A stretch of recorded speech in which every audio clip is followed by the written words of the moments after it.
Hey YouTubers, Team Borders United here, doing a deck profile for a anti-meta stat shoot barrier deck.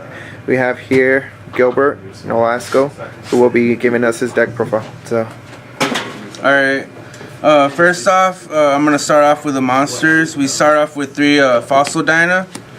And if you're playing barrier statues, you have to run this card, because basically what this does, it doesn't let them special summon. And if you start second, and they have a bunch of special summon monsters on the field, you just set it, and then when it gets flipped over, it destroys all their special summon monsters. So this pretty much just stuns them.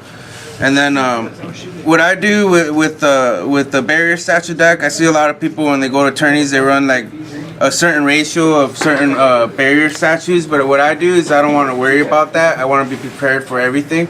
So what I do is I just run one of each. Gotcha. I really don't see anybody else do this. I'm like the only person that does this. So I just run one of each. I just want to be prepared for everything. So that's awesome. Pretty simple and self-explanatory right there. So, and that's pretty much it for all your monsters. Yep. And then for the spells, I recently changed this up. I was running I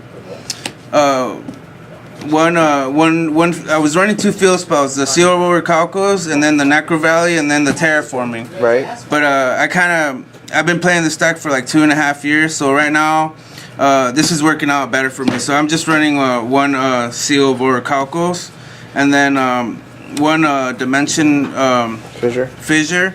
Vanishes all their guys in the graveyard. For monster removal is Raigeki, because with this deck, this deck has problems against decks that monsters that can't be destroyed by battle, basically. So if you run against decks like that, you want to be able to remove the monsters. And then Dark Hole, it's at 1.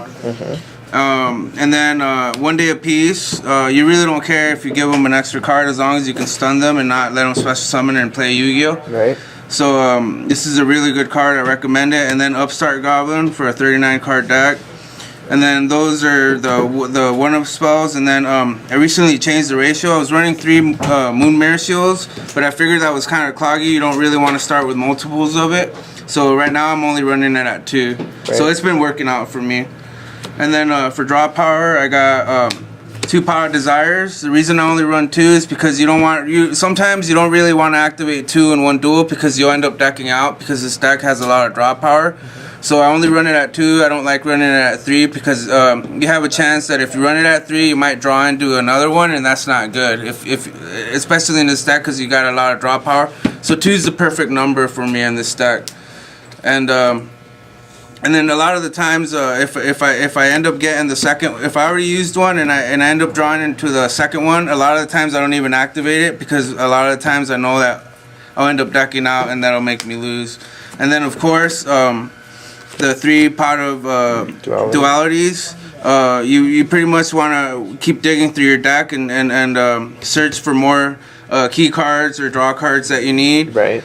And then 3 Card of Demise. Pretty self-explanatory here. You wanna draw as many cards as possible. Yep. So, and then for your traps,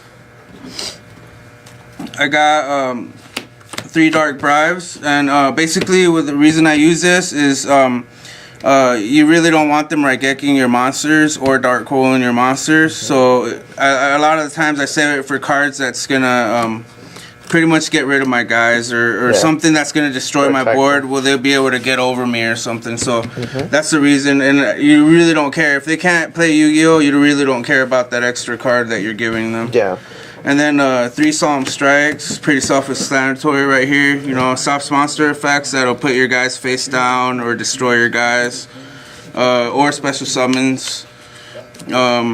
And then Solemn Warning, pretty self-explanatory right there. And then this little tag, because a lot of people I don't see a lot of people playing this card in this deck, but Wall of Revealing Light, you pay in multiples of 1,000, and then whatever you pay, it's a continuous trap card. Whatever you pay, they won't be able to declare an attack unless their monster has more attack than that. So pretty much, if you have this guy, if you have a monster down that has 1,000, you know, and this is 1,000 attacks, not that much. They can easily normal summon a monster and get over this. So when you flip this up, they won't be able to attack you, and then they won't be able to special summon. So it's a really good card. I recommend it.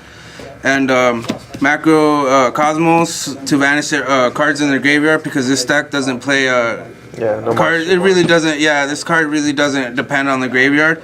And then to protect your monsters to give them more attack is Phantom Night Sword. It'll give you 800 attack boost, and it works during damage calculations, so it's really good. You can activate this. And also, if your monster would be destroyed by card effect, you can destroy this instead. So it's a pretty good card. It's good. And then I recently added this card to the deck because it's full house. Because I was having a lot of trouble with heavy trap decks.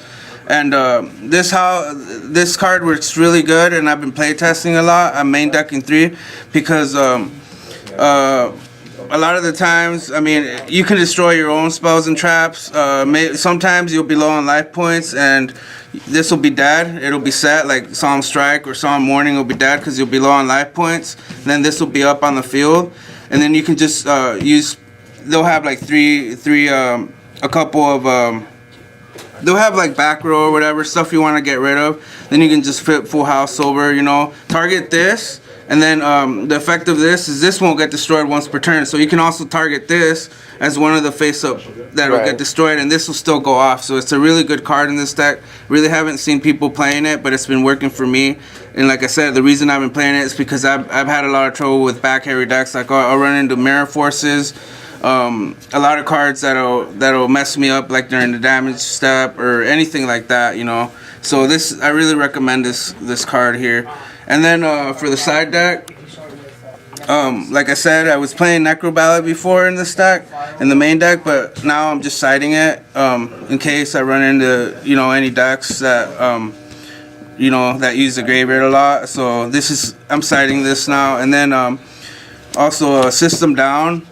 For machine type monsters, annoying monsters that you just this will pretty much win you the game against machine type decks. It's a blowout card. I really recommend it.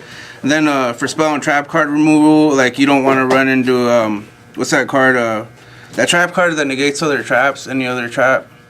Dark Bribe? No, it's a continuous or something. It negates all trap cards. Royal Decree. Yeah, Royal Decree. Pretty much I run this because. You don't want to run into Royal Decree, so a lot of the times I side this in during the second duel because if they're a good Yu-Gi-Oh player, they're gonna side. So you never know. Then that new card that just got unbanned and got errated, that negates all spell effects. Peril order. Yeah, if they try to activate it on your first turn during standby phase, just chain it and destroy it. Yeah, so this will get rid of annoying cards and stuff. And then Imperial Iron Wall because of Infernoids and stuff. Basically, yes, the only reason I really have this because of Infernoids or any other deck that'll vanish a lot. Yeah, and then a lot of this Mask of Restrict because this deck has a lot of trouble against decks that don't special summon, especially. What's that one? Draco? Yeah, True Draco. Yeah, and I'll be honest, like I haven't been able to beat True Draco with this deck yet. So that's the only deck that really gives me a lot of trouble. They don't special summon. Yeah, they don't special summon at all. And like I said, I barely just added this full house, so hopefully this will help me out against them. I'm main decking that, but yeah, I'm running 3 of these for True Draco, Mask of Restrict, and then a couple of wiretaps. To for like the mirror matches or other decks that use a lot of traps. And then I want to switch this up for a Heavy Dust Storm, that new trap card that destroys two spell or trap cards. But I just ordered some, but I just haven't got them yet. So in the meantime, I'm going to use this. But I really recommend that Heavy Storm Duster card that just came out. It's a really good card. And then last but not least, for the side deck cards, 2 Thunder King Ryo, so they can't search out any cards, like a lot of decks that search out a lot. And then it also has that one effect that if they were special summon one monster, you just tribute this instead to the graveyard. So it's really good. that's pretty much it. And then I don't run a side. No extra deck. Yeah, I don't run an extra deck because you don't really need this. But I do recommend for your extra deck at least run a link monster, link 2 monster that can be link summoned by using at least 2 tokens. Because I've run into like burn decks that they'll put tokens up on your side of the field, and then I won't be able to do anything because I have tokens. So if I at least had a link monster, link spider. I'll just link summon and do something. Spider. Yeah, so I just haven't done it yet. Yeah. Well, anyways, thanks for the deck profile and good luck with the locals. Thank you.